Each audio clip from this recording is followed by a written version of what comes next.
Get started in today's teaching. You can tell it's a late night because everybody in my house is pretty silly tonight. Quick review. Our first time we met together, we talked about the why. We're still trying to beat burnout and make sure that we keep oil in our lamp so the flame keeps burning so that we can give light off to every area of influence. And so we talked about the why and revisiting the why and it being very important and vital to keeping you from burning out. The second week we talked about the who, identifying those people in your life that can help to pour oil, who add value to you to help you to continue to burn and again give off light to affect the areas of influence. Excuse me. Last week we talked about prioritizing and making sure that we use our time wisely. Oftentimes we get burned out because we're doing activities that we can delegate or we're doing activities that are not urgent and they're not important. And working hard to stay in the quadrant where we are doing things that are both urgent and important. And that helps keep us from burning out. We don't want to waste our time in mindless and useless activity. Marvin Hippolyte, I see you. Good to see you, man. Tonight, though, and let me tell you something. I'm excited tonight. So if you're on live, great. You're gonna feel what I'm saying because this one to me makes me squirm and adjust in my seat. Of all the things that we talked about, the common denominator and the primary piece to this puzzle in beating burnout is one thing, and it's actually one person. You, the common denominator. You're the one thing, the one piece of this puzzle that's going to help beat burnout. But how do you fit into your own role? Sure, you can prioritize, that's important. Sure, you can identify who adds value to your life and who pours oil into your life or who gives you wood to keep you burning. Sure, you can revisit or retool your why. But what about you, me, is the key cog to keep us from experiencing burnout?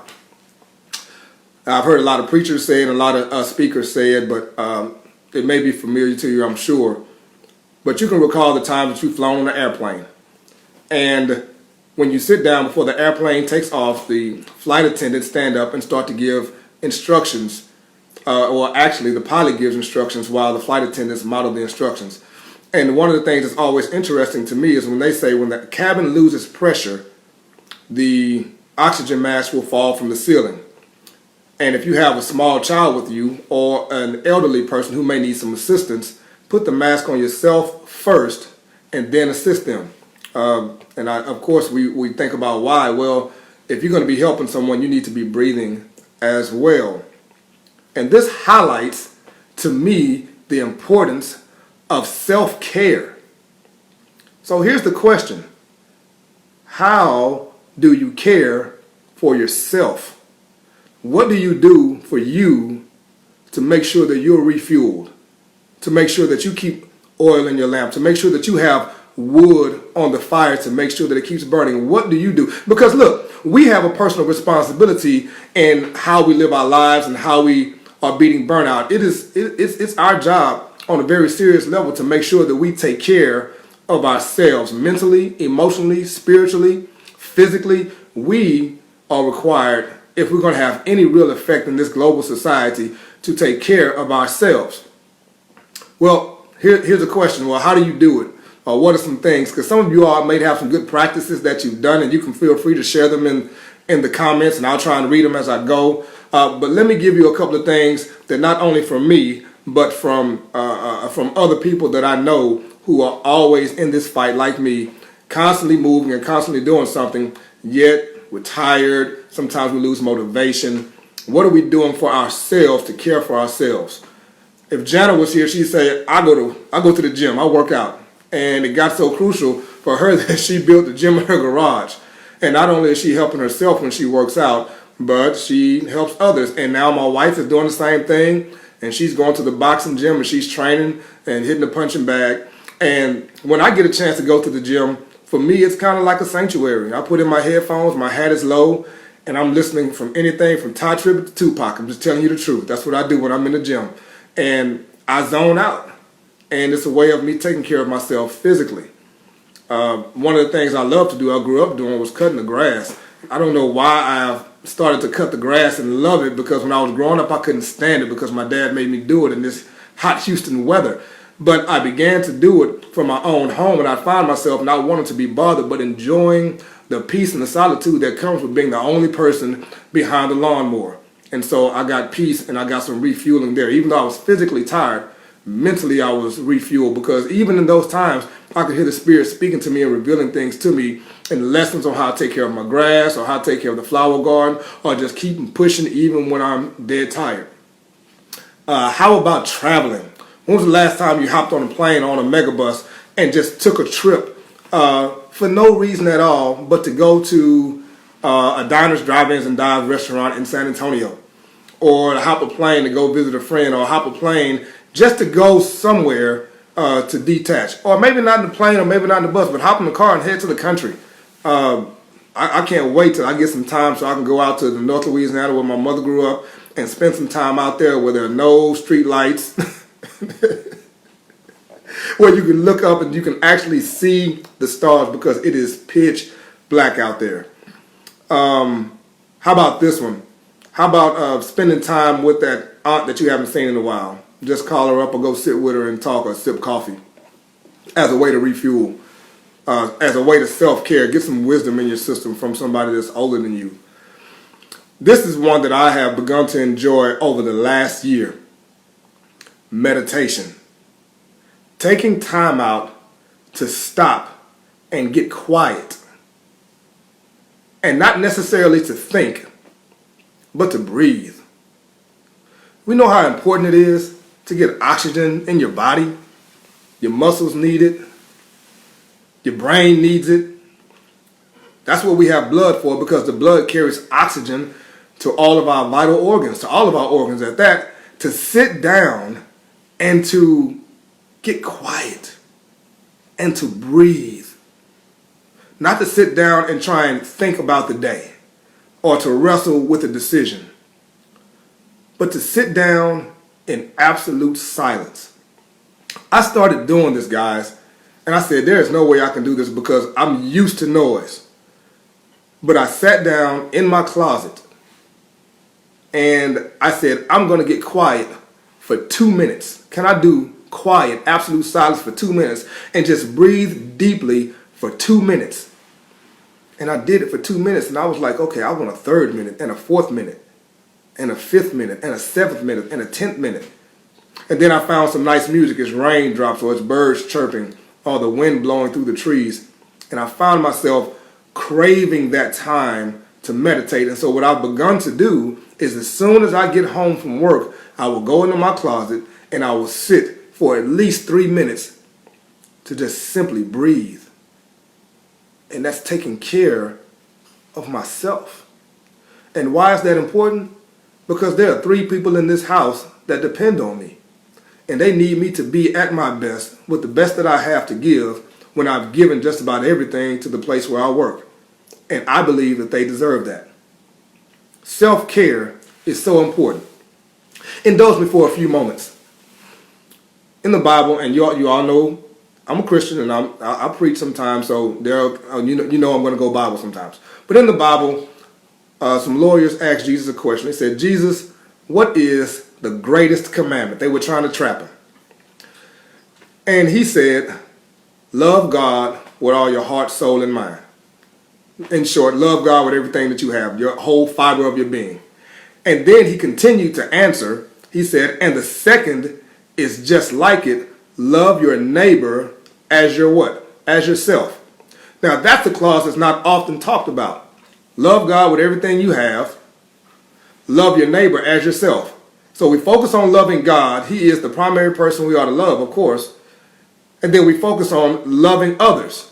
But we often leave off the clause that says, as yourself.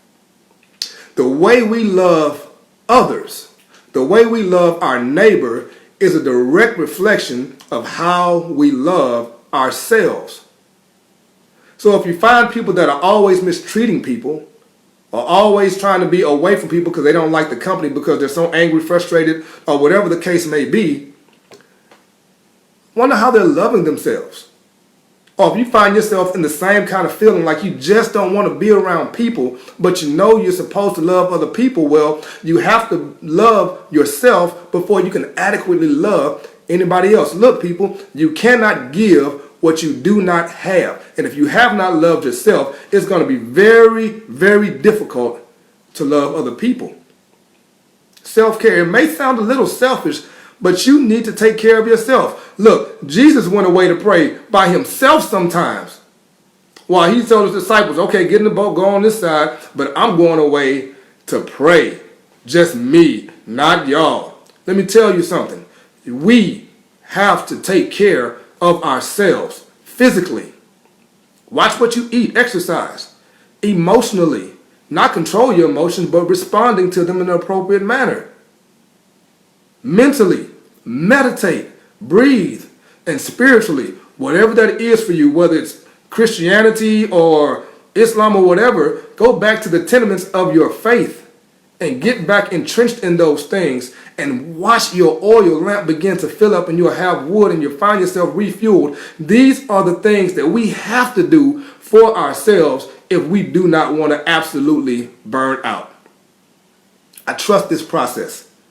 There's no way that I can attempt to do anything that I try to do without taking care of myself. And it's not neglecting of others, but it is absolutely important because if I'm not well, then I can't do anything for anybody else. If my light is gone, I cannot give light to anybody else. And there is a level of responsibility, individual responsibility, that we have to make sure that we are involved in self-care. Let me say this as I get ready to get off tonight, because I'm excited, but I'm also tired, and I know you are too, and I want to watch the news, and I'm probably going to fall asleep watching CNN and MSNBC, not Fox, but that's just me.